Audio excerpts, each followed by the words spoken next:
I still remember the moment her voice went cold. We all agreed. You're not welcome at Christmas this year. My own mother, Sharon Caldwell, said it like she was reading a grocery list. No tremble. No regret. Just decision. After everything I did, paying off the second mortgage when Dad fell ill, skipping my own dreams to help raise my sister's kids, I was disposable, forgotten, mocked behind closed doors. They even wrapped presents with my name on them and gave them to each other, as a joke. That night something cracked inside me. I refused to be trampled on any longer. They forgot the house sits in my name, and I had already stopped paying the mortgage. My name is Evelyn Caldwell, and I live in Wisconsin. I still remember the sound of her voice. Flat, cold, unapologetic. We all agreed you're not welcome at Christmas this year. She didn't even pause. No hesitation, no softening. Just those 8 words like a slap delivered without warning. And worse, without emotion. That voice belonged to my own mother, Sharon Caldwell, a woman I had once believed would never turn on me. A woman I had once given everything for money, time, love, pieces of myself I'll never get back. It was mid-November when she said it. I had just finished picking up groceries for her, as I always did the weeks leading up to the holidays. She needed her specific cranberry sauce, the one from the store 45 minutes out. Her arthritis made it hard to drive that far, and no one else ever volunteered. So of course I did. And that's what cut the deepest, not the exclusion, but how ordinary it all seemed to her. Like I was being informed the weather had changed. As if telling your eldest daughter, your caregiver, your financial lifeline, the one who bailed you out of foreclosure, that she was no longer invited for Christmas, was just another item on her checklist. I sat in the car in the parking lot that day, frozen, the bag of cranberry sauce warming on my passenger seat untouched. My ears burned. My heart was pounding. But my hands were still on the wheel like nothing had changed. That's how conditioned I was to their neglect, to their dismissal, to their small, sharp betrayals so frequent they blurred into routine. But this one was different, because this one carried finality. I wasn't just being overlooked, I was being erased. We all agreed, she had said. That meant the whole family. My siblings, my nieces, probably even the in-laws I helped get jobs using my connections. Everyone had decided in whispers and group texts and hushed calls I was never part of that I, Evelyn Caldwell, the one who paid their bills, their bail, their emergencies was the problem. I used to think sacrifice was a currency, that the more you gave, the more you earned their love. I thought every unspoken favor, every holiday spent doing the dishes alone, every loan I never asked to be repaid, would add up to something that mattered. I was wrong. Love in my family was measured in how well you could perform happiness. If you asked for emotional accountability, you were labeled dramatic. If you stepped back from constant giving, you were called selfish. If you ever dared to say I'm tired, they'd twist it into, you make everything about you. They needed me, but they never wanted me, and I should have seen the signs long ago. There was the year I paid off Mom's back taxes, so she wouldn't lose the house, and when I asked her if she remembered, she laughed and said, "Oh, honey, I think you're imagining that." The time I took out a second job to cover my sister Melanie's divorce attorney fees, and she later told people I was just trying to look generous. The birthday where everyone forgot to invite me to the family brunch, but tagged each other in smiling photos on Facebook. And every single holiday when I cooked the meals, bought the wine, and somehow still found myself eating last standing up. Still I kept showing up. I kept believing that if I just tried harder, if I just gave more, they'd see me. They'd value me. But this year something broke. The moment my mother spoke those 8 words, a strange calm came over me. Not rage, not sadness, clarity. I had given them every ounce of my energy, and they had taken it without hesitation, only to turn and shut the door in my face when I was no longer useful. And the irony, they did all this from a house I paid for. Yes, that's the part they forgot, or maybe conveniently ignored. The house they live in, celebrate, and gather in every Christmas with laughter and music and presents. It's in my name. After Dad died, there was debt. big looming debt. The bank was circling like vultures. Mom was panicking. They were going to lose the house. And I did what I always do. I rescued them. I paid off the mortgage in full. But I didn't gift it blindly. I had a lawyer transfer the deed to my name and let them live there quietly under the illusion it was still the family home. I never mentioned it. Not once. Because I didn't want gratitude, I wanted peace. But now I've stopped paying. I stopped paying the property taxes, the insurance, the utilities I had kept on autopay just to make sure they never went without. And the notices are piling up. They don't even know yet. But they will. Oh, they will. Because this time I'm not going to knock on their door offering to fix it. I'm not going to beg for a seat at their table. I'm not going to apologize for existing. This year they made it clear I am not part of their family. And soon they'll understand what that really means. My name is Evelyn Caldwell and I live in Wisconsin. And I am done being the good daughter.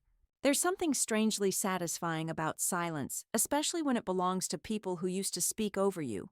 It's been exactly 12 days since my mother told me I wasn't welcome at Christmas. 12 days since I returned from the grocery store and quietly opened my filing cabinet. I didn't cry. I didn't scream. I didn't call anyone. I just reached for a single sheet of paper, the one with the deed to the house she sleeps in. My name, my address, my property. I had almost forgotten I still had the original notarized copy. It had been 5 years since I'd taken the reins from their failing finances. 5 years since I watched the foreclosure letters pile up on my mother's kitchen table while she made tea like nothing was wrong. They were going to lose the house, my childhood home. The place I once believed held our memories, our safety, our roots. And I saved it. I saved it. I liquidated my emergency savings, postponed my own plans to buy a condo, and handed over $86,000 to the mortgage lender, quietly without a press release or a thank you dinner. I just wanted them to be okay, but I also wanted to be wise. So I made sure the house was transferred to my name with an agreement that allowed them to live there for free. They called it a technicality. They laughed and said, "Well, it's still our house in spirit." They even had the audacity to hang a wooden sign on the front porch that read, "Sharon's Nest established, 1979. But they never once asked how the bills kept getting paid. They never once wondered why the water always ran, why the property taxes never bounced back, why the roof got replaced the same year my bonus never showed up in my account. Because it was me. Every single month, me. They just assumed it was magic or worse, entitlement, like I owed it to them. So I stopped. I went into my online banking, removed the automatic payments, and flagged all the related bills as unsubscribed. No warning, no goodbye. I imagined the mail piling up now, the crisp envelopes from the county assessor's office, the unpaid notices from the utility company, the soft pink final reminders from the bank. I imagined my mother flipping through them in her slippers, eyes squinting, muttering, "That's odd." It felt good. No, it felt honest. For once I was letting reality speak louder than my silence. I wasn't trying to fix it all behind the scenes. I wasn't bending over backward to make sure no one ever felt the consequences of their own actions. I was letting the truth breathe. And here's the deeper truth: they never asked how the house stayed afloat. Because deep down they didn't want to know. Knowing would mean they owed me. Knowing would mean I mattered. Knowing would mean acknowledging that the family's stability was tied to the daughter they now called too much, too dramatic, and not welcome. They never invited me to birthdays anymore. I didn't get group texts about baby showers or Sunday barbecues. I was the utility player called in when something broke, ignored when things were running fine. Until I didn't show up. Until the silence stretched long enough to become noticeable. Until my mother checked the mail and saw the first final notice from the county. I pictured her face. The little crease between her eyebrows when she doesn't understand something. The tight way she presses her lips when she knows she's made a mistake but refuses to admit it. I know that look well. I grew up studying it like a second language, and I knew it was only a matter of time before the calls would come. But I wasn't going to answer. Let them squirm. Let them wonder. Let them ask the question I used to scream silently inside. Why would someone who loves us do this? The truth is, I do still love them, twisted, broken as that love may be. But love without boundaries is just self-destruction dressed up as loyalty. And I'm done setting myself on fire to keep everyone else warm. I started making a list in my notebook, not a revenge list exactly. Just a list of facts. A kind of inventory of everything I had done for them. Paid off $86,000 in mortgage debt. Funded Melanie's divorce lawyer. $12,500. Bought Christmas gifts for their kids every year. Covered Mom's medical co-payments after her hip surgery. Repaired the downstairs plumbing after flooding. Sent groceries every Thanksgiving and Easter. Paid the property taxes every year. Paid for the new roof. Paid the overdue electric bill after they forgot to mention it. Every line was a receipt for love rendered invisible. For loyalty that was mined until dry. For the kind of devotion that gets rewritten as she thinks she's better than us when you finally say no. And for each item I marked a date, the date I did it, and the date they repaid me with silence or worse, shame. I remember one Thanksgiving 2 years ago when I stayed up until 2 a.m., cooking sweet potato casserole and baking pies. My mother's oven broke. No one thanked me. My sister joked that I always have to prove something. My nephew even asked if I was ever going to get a life. Well, here it is. This silence, this is me getting a life. And the first step to getting that life back is letting their house fall.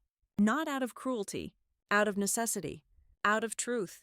Because for once in my life, I want them to feel what it's like to lose something they thought they could keep forever. Just like I lost the illusion that I was ever truly part of this family. It's strange what you start remembering when the pain finally has a voice. Not the big betrayals, those are easy to name. The canceled Christmas. The silence after years of sacrifice. The laughter in rooms you're no longer invited into. Know what haunts you most are the small things. The memories that seemed unimportant at the time. The quiet humiliations. The ones that linger like the smell of smoke on clothes long after the fire's out. I remember one July years ago when my sister Melanie called sobbing from a gas station. Her card had declined. Her kids were in the back seat crying. I didn't ask questions. I just wired her $200 and paid off the overdraft fee later that month. She never mentioned it again. Not once. Later I heard from her friend that Melanie had told people I was a little too proud of being the hero. I wasn't proud. I was exhausted. But I kept going. I remember driving Mom to her doctor's appointments 3 times a week for months after her hip replacement. I brought her soup. I washed her dishes. I organized her pills in little plastic containers. She once told my aunt that the neighbors have been so helpful lately. The neighbors. Not me. The same neighbors who never showed up when the power went out, and I drove across town in a snowstorm to bring flashlights and extra blankets. That's the thing no one tells you about being the dependable one. You don't get celebrated. You get used. And when you finally stumble, they treat it like proof that you were never really that strong to begin with. There was the Christmas Eve I caught the flu. I was pale, sweating, shaking. I called to say I wouldn't make it. My brother Jason said, "Well, can you at least drop off the green bean casserole? We're kind of counting on it. Not, are you okay? Not, get some rest. Just a request to perform one last time." I still remember dragging myself to the car in my pajamas, driving to their house, and leaving the dish on the porch while trying not to vomit on their steps. Nobody came outside. Nobody said thank you. Later that night, someone tagged a photo on Facebook family dinner. So blessed. I wasn't even in the frame. For years I told myself this was love. That loving a broken family meant staying loyal, even when it hurt. That if I just kept proving myself, if I kept showing up, kept paying, kept fixing, kept swallowing the lump in my throat, they'd eventually see me. But what they saw was someone easy to exploit. Someone who didn't need reciprocation. Someone who could be erased as easily as she was relied on. I used to stay up at night wondering why they treated me that way. Why I was always the outsider in a family I carried on my back. I thought maybe I wasn't lovable. Maybe I was too sensitive, too giving, too much. But now I see the truth. I wasn't too much. I was just too available, too willing to absorb the burdens of people who had no intention of sharing their own, too afraid to admit that being needed isn't the same as being loved. I kept a photo album once back before everything became digital. Inside were pictures of holidays, birthdays, graduations. But I realized something years later flipping through it. I was always behind the camera. Cooking, driving, paying, planning. And no one ever turned the lens toward me. I started to wonder if I even existed in their story at all. Was I just a background character in the narrative of their lives? The invisible thread that kept things from unraveling, never acknowledged, never thanked. I remember Melanie's bridal shower. I paid for the decorations, the catering, even the champagne tower. At the end, someone asked her who organized it all. She smiled and said, "Oh, it kind of came together on its own. Like I was the wind, like I was air." I used to think that being unseen was the price of love. But it wasn't love I was getting. It was convenience. And now when I lie in bed and close my eyes, I replay these moments. Not out of spite, but to remember. To remember how I got here. How I became this woman alone, yes, but finally honest with herself. They say hindsight is 20/20, but when your whole life has been spent dimming yourself for the comfort of others, hindsight is more like a floodlight, harsh, revealing, blinding, and that light is unforgiving. It shines on all the lies I told myself, that I didn't mind, that I didn't need acknowledgement, that I was okay eating last, that I was okay being forgotten, ignored, minimized. But I wasn't okay, and I'm not anymore. I look around my quiet apartment now, modest, peaceful, free of the noise. And I realize something I never allowed myself to say before. I deserved more. I deserved thank yous. I deserved to be seen. I deserved to be invited. I deserved to be loved not for what I could do, but for who I was. But I'm done begging for that now. Let the house fall. Let the facade collapse. Let them wonder when the safety net disappeared. Because it's time they remembered what I've done, what I've carried, what I've survived, and what I will never tolerate again. It started with a missed call from my brother Jason, then another, and another. 3 voicemails in a single day, followed by a long text that opened with, "Hey Evelyn, hope you're doing well. We were just wondering if you've seen the notice on Mom's house." The notice, there it was finally. The first crack in the wall of silence they'd built around me. Not an apology, not concern, just panic. Raw, entitled panic. I didn't respond. I watched the messages pile up over the next few days. My sister Melanie chimed in next, using a tone so sweet it made my teeth ache. "Evelyn, it's Mel. I'm not sure what's going on, but Mom got a really scary letter about the house taxes. I know you've always helped with that stuff, and we're all kind of freaking out. Just call me when you can." Funny, I hadn't been worth a seat at the Christmas table. But now that their foundation was shaking, I was suddenly indispensable. I sat there on my couch with my phone glowing in my lap, reading their desperation like poetry.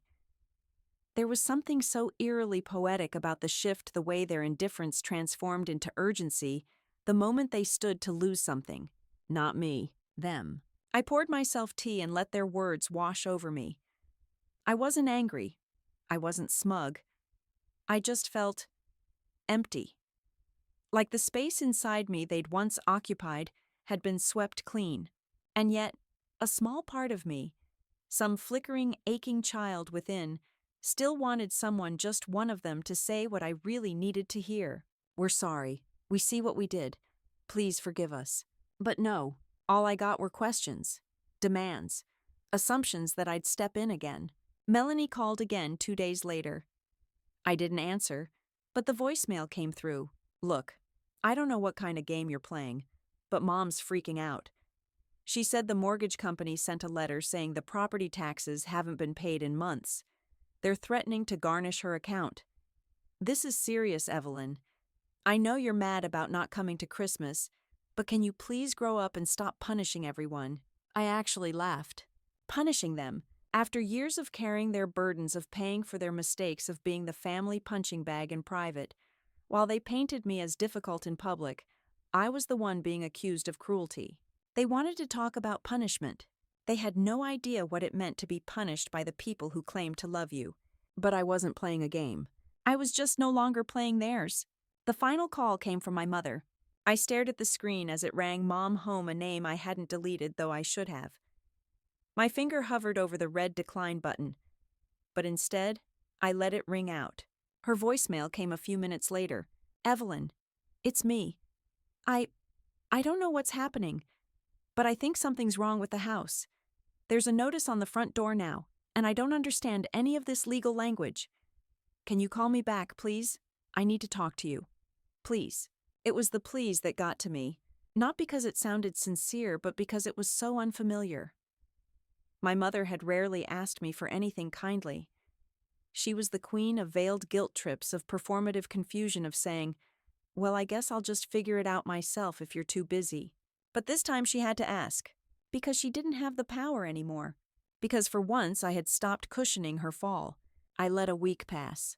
I needed to be sure they'd felt the depth of it, not just the inconvenience, but the fear, the instability, the same emotions I'd swallowed every time I cleaned up their mess and was left with nothing but silence in return. Then finally I responded, not with a phone call, not with a visit, but with a single text. "Why didn't you invite me to Christmas?" The reply came instantly. "What does that have to do with anything right now?" Everything. It had everything to do with it, because the same family that had laughed and opened presents in my absence was now desperate for my help and still couldn't connect the dots. So I followed it up with one more message. "You cut me out.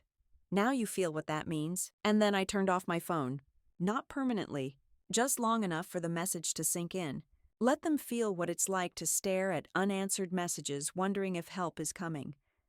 Let them sit in the same silence I've lived in for years. Let them realize the floor they've been standing on was never theirs to begin with. They wanted to pretend I didn't exist. Fine. Let them find out what life feels like without me. And still, I felt that sting of guilt. Not enough to change my mind. Just enough to remind me that I had once loved these people deeply. Enough to feel the echo of their betrayal like a bruise I pressed on again and again. But I didn't cave. Because I had finally realized something vital. Compassion without boundaries is not love. It's self-erasure. They wanted a meeting. Suddenly, after weeks of ignoring me, blaming me, and accusing me of being dramatic, the entire family decided they needed to talk. Melanie sent the group text. Jason followed with a voice note. And eventually Mom, who hadn't asked how I was in months, offered to host a little sit-down in the living room of the house I legally owned. "We just want to clear the air," she said. Clear the air. As if it were a minor misunderstanding. A hiccup. A miscommunication between parties who hadn't spoken clearly. Not a deliberate exclusion. Not years of invisible labor and quiet disrespect. Not a family who had agreed I was unwanted until their world started to crumble. But still I went. Not because I needed closure. Because I needed truth. Because it was time they looked me in the eyes and saw the woman they had ignored, dismissed, and underestimated for far too long. It was early evening when I arrived. The sky was overcast. The house looked smaller, somehow shabbier. The porch paint had started peeling. The gutters sagged. The front door still bore the yellow notice from the bank slightly curled at the edges. No one had bothered to take it down.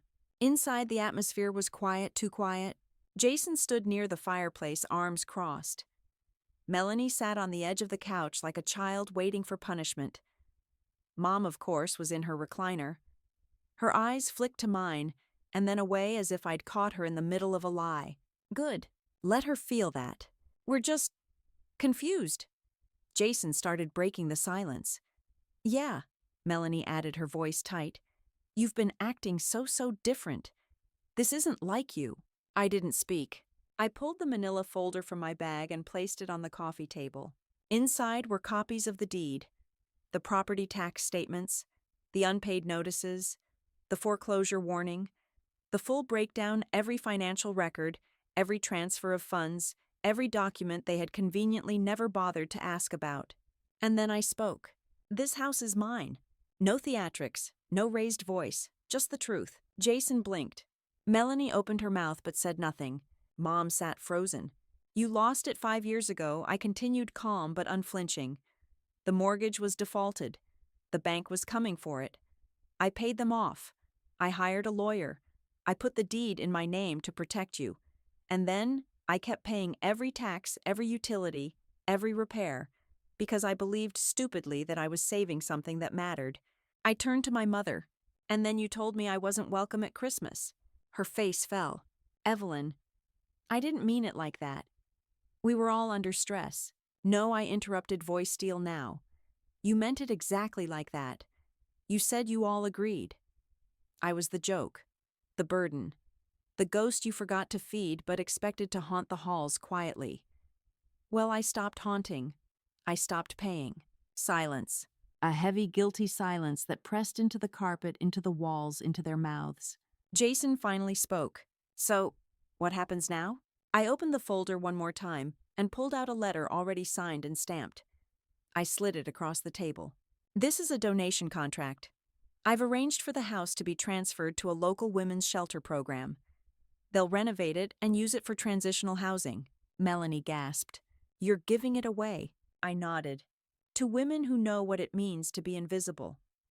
To women who, like me, learned too late that love without respect is a slow form of dying. But where are we supposed to go? Mom whispered, her voice breaking. I looked her dead in the eye. That's not my responsibility anymore.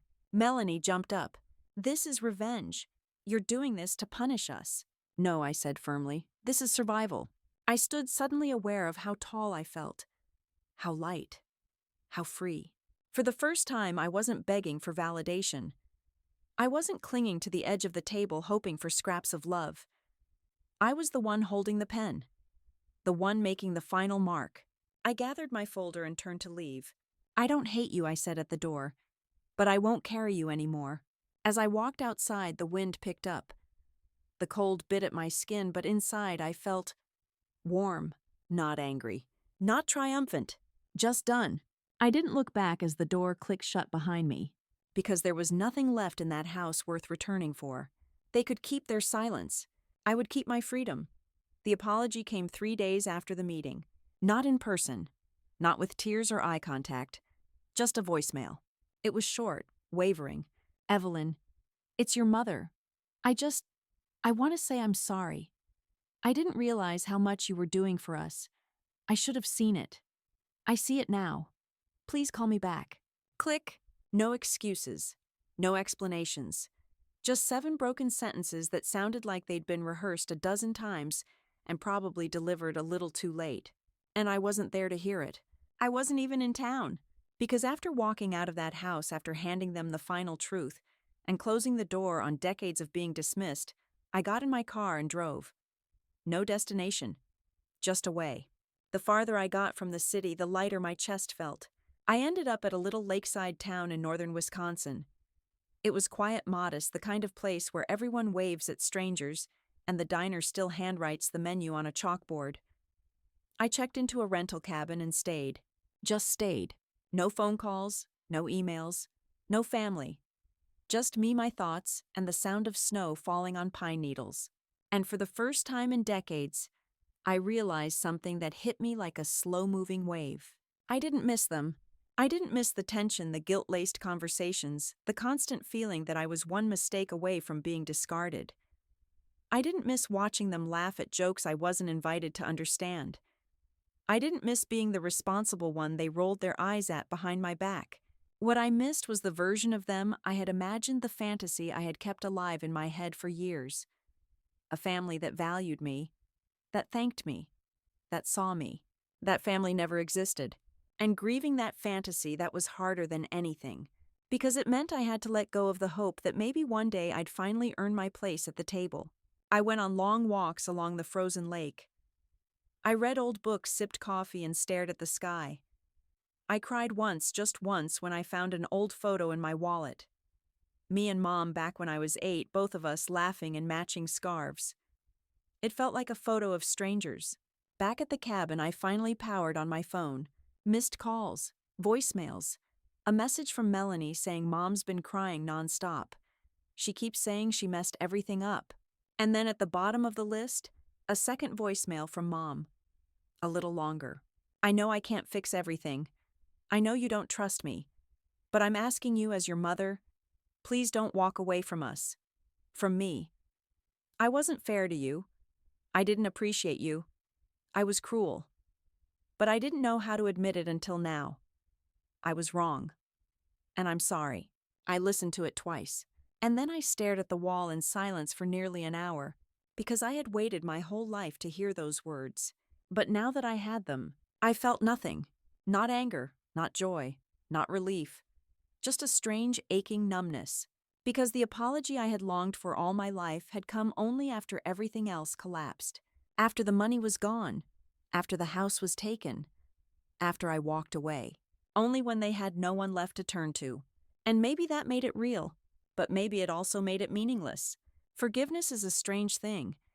People think it's about absolving someone else. But for me, it became something else entirely. A choice. A shift. A way of releasing myself. I didn't respond to her voicemail right away. I needed to sit with it. Let it unravel all the knots inside me. I needed to grieve the version of myself who spent years waiting for love from people who didn't know how to give it. The woman who gave too much, asked for too little, and was still left behind. The next morning I sat at the little desk by the cabin window and wrote a letter. Not a reply, not a declaration. Just a quiet truth. Mom, I heard your message. I believe you mean it. And I forgive you. But I need you to understand that forgiveness isn't a reset button. It doesn't mean we go back. It doesn't mean I unfeel the things I've felt. It doesn't mean I forget being left out, laughed at, ignored, and used. I forgive you because I don't want to carry this anymore. But I won't come back. I won't re-enter a place that didn't protect me. You asked me not to walk away. But Mom, I already have. And for the first time in my life, I'm not lost. I'm home. Evelyn. I folded it, sealed it, mailed it. And then I walked to the lake. The snow was still falling. The trees stood quiet, watching. And somewhere in the stillness, I felt it the beginning of something new. Not revenge, not bitterness, just release. I had spent a lifetime trying to earn what should have been given freely. Now I gave it to myself. Peace. The letter was mailed. The apology was heard. The burden lifted. But I didn't go back. I didn't pack my bags. I didn't schedule a visit. I didn't walk through the front door of the house I used to rescue. Because the truth is, you can forgive someone and still choose to leave. Forgiveness isn't an invitation to start over. It's not a bargain for re-entry. Sometimes it's just the last act of love you offer before you walk away for good. And that's what I gave them. My forgiveness. I imagined my mother reading the letter. I imagined her hands trembling slightly as she unfolded the paper. The quiet realization sinking in that there would be no reunion scene, no emotional homecoming, no chance to go back to the way things were. Because that old life, that version of me, she doesn't exist anymore. I stayed in the lakeside cabin for 2 more weeks. In that time, I made more decisions, not in reaction to them, but in alignment with myself. For once, my choices weren't about rescue or obligation. They were about what I wanted, what I needed. I used the savings I had guarded so fiercely, the same account I once drained to save their home, and put a down payment on a little 2-bedroom house near the lake. It wasn't flashy, it wasn't big, but it was mine. Paid for by me, decorated by me, filled with silence that no longer felt like loneliness, but peace. I planted herbs in the windowsill, learned to cook for one without rushing. I even joined a book club at the town library. They didn't know anything about my family. They didn't need to. To them, I was just Evelyn Caldwell, quiet, thoughtful, kind. Not the responsible one, not the fix-it sister, not the burden, not the background, just me. And it turns out I like her. One day in early spring, I got a letter from Melanie, handwritten. No accusations, no guilt, just a story. She wrote about how hard it had been to watch Mom unravel how Jason had moved back in to help, and how the family was finally talking about the way they used to treat me. She told me she was in therapy. She told me she didn't expect anything from me, but she wanted me to know we were wrong. We see it now. She ended the letter with one line. You were the backbone, and we treated you like the floor. I read that sentence 5 times, and then I cried. Not because I wanted to go back, but because I had needed someone, anyone, to say that aloud, to witness the weight I had carried. I didn't write her back right away, But I placed her letter in a wooden box on my shelf, the one where I keep the things that remind me I matter. A month later, my mother sent me a birthday card. No long message, just a photo of me when I was little, wearing a paper crown, grinning ear to ear, holding a cake I had baked myself. On the back, she had written in delicate cursive, "You've always known how to make something beautiful with your own hands. I'm so proud of you, Evelyn. Love, Mom." And for once it felt real. No expectations, no hooks. Just words she should have said long ago. I sat on the porch of my new home that evening, the lake shimmering in front of me, and whispered into the dusk, "I forgive you," out loud. To no one, to everyone, to myself. Because that was the final piece. I had forgiven them. But I needed to forgive me for staying too long, for tolerating too much, for trying to earn love that should have been free. I had to forgive the younger Evelyn who stayed silent, who cried alone in her car, who made green bean casseroles for people who never said thank you, who believed her only value was in how much she could give. That Evelyn didn't fail. She just didn't know better. But now she does. Now she lives in a quiet lakeside town. Now she laughs at book club and drinks tea on her own porch. Now she writes letters to no one in particular about boundaries, rebirth, and how love feels when it's not laced with shame. My family may never fully understand what they lost, but I know what I gained, and that is enough. So if they ever knock on my door one day, years from now, needing help or comfort or just a place to rest, maybe I'll invite them in. Maybe I'll even smile. But I'll never ever give them the key again, because I have finally learned my peace is not collateral. My love is not debt. My home is not a reward, it is my own. And I built it not with bricks or boards, but with boundaries.